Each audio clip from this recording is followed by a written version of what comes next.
तो गाइस कल से मैं यहाँ पर एक नई सीरीज स्टार्ट करने वाला हूँ। काफी अरसे के बाद यहाँ पर डंजन्स यानी सोलो लेवलिंग जैसी एक सीरीज कर रहा हूँ जिसमें डंजन्स होंगे और मिशंस को कंप्लीट करना होगा। सीरीज तो काफी ज्यादा फेमस है। आई होप किसी ने पहले एक्सप्लेन ना किया हो तो फिर आप सभी लोगों को भी काफी ज्यादा अच्छी लगेगी।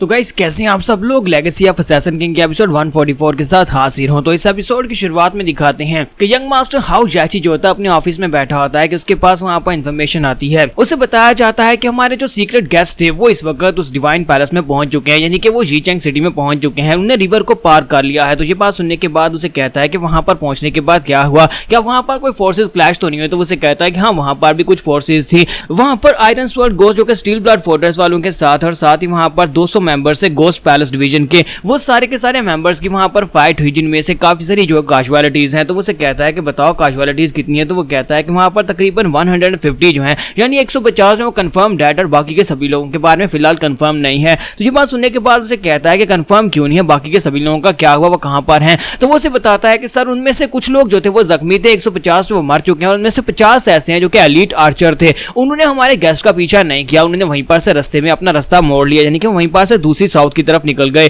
तो वो ये बात सुनने के बाद काफी ज्यादा हैरान होता है और कहता है कि ऐसा कैसे हो सकता है कि स्टील ब्लड फोर्ट्रेस की आर्मी के एलीट सोल्जर्स जो थे वो हमारे गेस्ट का पीछा करने की बजाय वहां पर से साउथ की तरफ मुड़ गए हों। इसी के साथ एक और लड़का भागता बाहर से अंदर आता है और उसे कहता है कि यंग मास्टर मेरे पास एक और नई इन्फॉर्मेशन आई है। इन्फॉर्मेशन के मुताबिक किसी ने एक इन्फॉर्मेशन को लीक किया है। वो इन्फॉर्मेशन स्टील ब्लड फोर्ट्रेस के एक सीक्रेट बेस के बारे में है कि उनके सीक्रेट बेस के ऊपर अटैक होने वाला है। इसी वजह से मैंने सुना है कि स्टील ब्लड फोर्ट्रेस की कुछ आर्मी की टुकड़ियां जो है इस वक्त अपने बेस को प्रोटेक्ट करने के लिए वहां पर जा रही हैं साउथ की तरफ। तो ये बात सुनने के बाद यंग मास्टर हाउ कहता है अच्छा तो ये बात है, इसका मतलब यह है किसी ने जानबूझकर यहाँ पर इस इन्फॉर्मेशन को लीक किया। इसी वजह से वो एलीट आर्चर्स जो 50 लोग जो थे वहां पर से साइड के ऊपर साउथ की तरफ चले गए। उन्होंने हमारे यंग मास्टर का पीछा नहीं किया। लेकिन ये कौन कर सकता है, इस इन्फॉर्मेशन को कौन लीक कर सकता है। कहीं ऐसा तो नहीं है कि ये इन्फॉर्मेशन हमारे हाउस सेक्टर और बैगर सेक्टर के अलावा हिमालय डिवाइन डिमन कल्ट के लोगों ने रिलीज की। और इसी के साथ यहाँ पर बताते हैं कि उन लोगों के लिए यंग मास्टर बहुत ज्यादा इंपॉर्टेंट है। यंग मास्टर फ्यूचर में उनके डिमन गार्ड बनने वाले हैं, तो उसको बचाने के लिए तो वो यहाँ पर इन्फॉर्मेशन लीक करने को भी तैयार होंगे।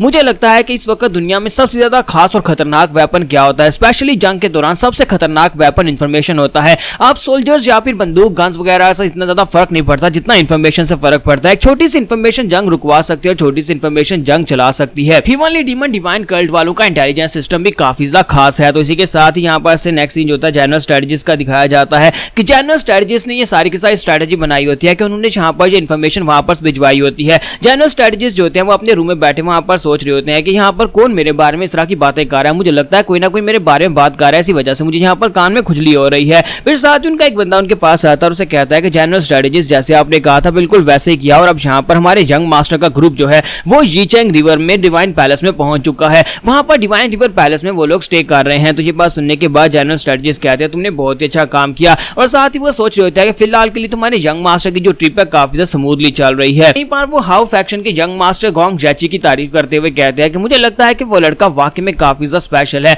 उसके यहाँ पर जो नेटवर्क है अपने नेटवर्क को संभालने और यहाँ पर अपने लोगों को कंट्रोल करने का तरीका है वो बहुत ज्यादा अच्छा है। वो पूरी तरह से इन्फॉर्मेशन को यहाँ पर घुमा रहा है। हमारे यंग मास्टर ने उसके साथ एक डील की थी जिसकी वजह से वो पूरी तरह से हमारे यंग मास्टर का साथ दे रहा है। इस वक्त राइटियस हिमालय अलायंस के लोग भी अगर उस सारी की सारी इन्फॉर्मेशन को डिकोड करने की कोशिश करेंगे तब भी उन्हें कम से कम 2 हफ्ते लग जाएंगे। तब तक हमारे यंग मास्टर जो है वो अपना मिशन पूरा करके वापस आ सकते हैं। और यहीं पर से नेक्स्ट सीन यांगजी रिवर का दिखाया जाता है जहां पर लुटेरों की एक शिप जो होती है वो रिवर में आगे की तरफ बढ़ रही होती है, लेकिन वहां पर फॉग बहुत ज्यादा होती है। तो जैसे वो रास्ते में पहुंचते हैं तो वहां पर उन्हें लाशें दिखाई देती हैं, क्योंकि हमारे जो हाजिन था उसने यहाँ पर बहुत सारे लोगों को मारा था, यानी कम से कम 600 लोग जो थे उन शिप्स के ऊपर जिनको उसने मारा था मुकपंग स्क्वाड के। तो उन्हें वहां पर इतनी सारी डेड बॉडीज और साथ में टूटी हुई शिपरैक्स दिखाई देते हैं। तो वो सभी लोग बहुत ज्यादा घबरा जाते हैं और कहते हैं लगता है कि यांगजी रिवर का जो ड्रैगन किंग गार्ड है वो बहुत ज्यादा गुस्से में है, इसी वजह से उसने यहाँ पर इन सभी लोगों की जान ली है। और यहाँ पर से ये बात जो थी पूरे के पूरे इलाके में फैल जाती है कि ड्रैगन किंग गार्ड ने यहाँ पर 600 लोगों को मार डाला क्योंकि वो बहुत ज्यादा गुस्से में थे। उन्हें क्या पता कि ये सब कुछ हमारे हाजिन ने किया है। तो यहीं पर से नेक्स्ट सीन जो होता है हमें डिवाइन पैलेस का दिखाया जाता है जहाँ पर हमारा हाजिन जो होता है अपने लोगों के साथ स्टे कर रहा होता है। सुबह के वक्त हमारा हाजिन उठकर ट्रेनिंग कर रहा होता है। तो अंगवा वहां पर उठकर आती है और देखती है ये कि यंग मास्टर सुबह सुबह यहाँ पर एक्सरसाइज कर रहे हैं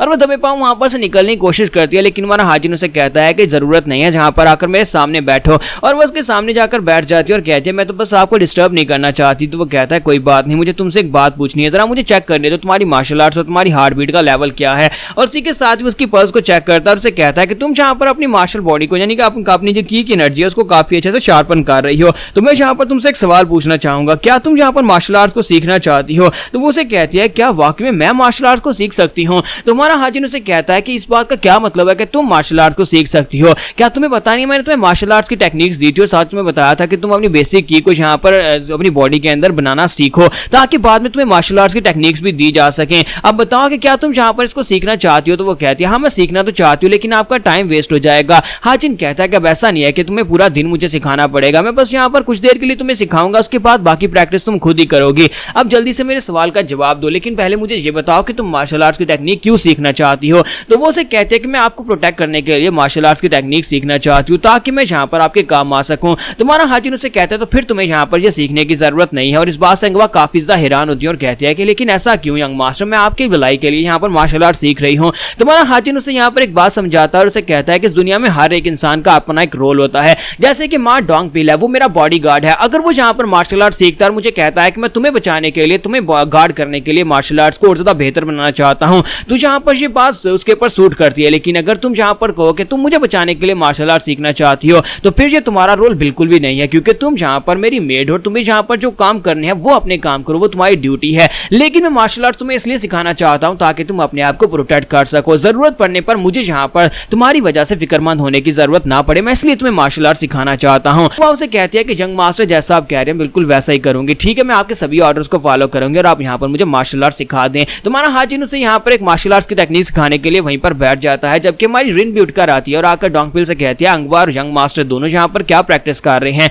तो डोंग पिल उसे बताता है कि वो लोग मार्शल आर्ट्स की टेक्निक को प्रैक्टिस करने की कोशिश कर रहे हैं। हमारे यंग मास्टर अंगवा को एक मार्शल आर्ट्स की टेक्निक सिखा रहे हैं। तो वो उसे कहती है क्या कोई स्पेशल टेक्निक सिखा रहे हैं। तो हमारा डोंग पिल होता है उसे बताता है कि वो हमारे डिवाइन डीमन कर्ल की 10 डिमोनिक आर्ट्स में से सबसे बेस्ट आर्ट है, यानी कि वो एक ऐसी आर्ट है जो कि स्पेशली लड़कियों के लिए है। वो यहाँ पर उसे द मून जिन डिमोनिक आर्ट सिखा रहे हैं जो कि लड़कियों के लिए ज्यादा स्पेशल सूटेबल है। तो रिन उसकी एनर्जी को महसूस करती है और कहती है कि मुझे लगता है कि अंगवा वाकई में एक टैलेंटेड लड़की है, मुझे अभी से यहाँ पर उसके पास डिमोनिक एनर्जी महसूस हो रही है और उसकी जो एनर्जी है वो यहाँ पर कोल्ड ऑरा में चेंज हो रही है। कि मैं भी यहाँ पर आईसी टेक्निक्स को यूज करती हूँ तो मैं यहाँ पर समझ सकती हूँ, मुझे लगता है कि उसकी इंटरनल एनर्जी काफी ज्यादा अच्छी है और जल्दी से वो इस टेक्निक को मास्टर कर लेगी। यहाँ पर से प्रैक्टिस खत्म करने के बाद ये लोग अपनी कार में बैठते हैं और उस जगह के ऊपर पहुंचने वाले हैं जहाँ पर मीटिंग पॉइंट है, जहाँ पर माउंट हुआ के सेक्टर लीडर को बुलाया गया है। तो रास्ते में जाते हुए रिन उसे कहती है क्या तुम वाकई में श्योर हो कि वो वहां पर अकेला आएगा। तुम्हारा हाजिन उसे कहता है कि अगर वो वहां पर अकेला नहीं भी आता तो भी यहाँ पर हम लोगों ने सब कुछ कंसीडर किया हुआ है, मुझे लगता नहीं है कि वो वहां पर अकेला आएगा। अगर वो अकेला आएगा तो इसका मतलब यह है कि मुझे उसकी रिस्पेक्ट करनी चाहिए कि कम से कम उसने बहादुरी दिखाई है।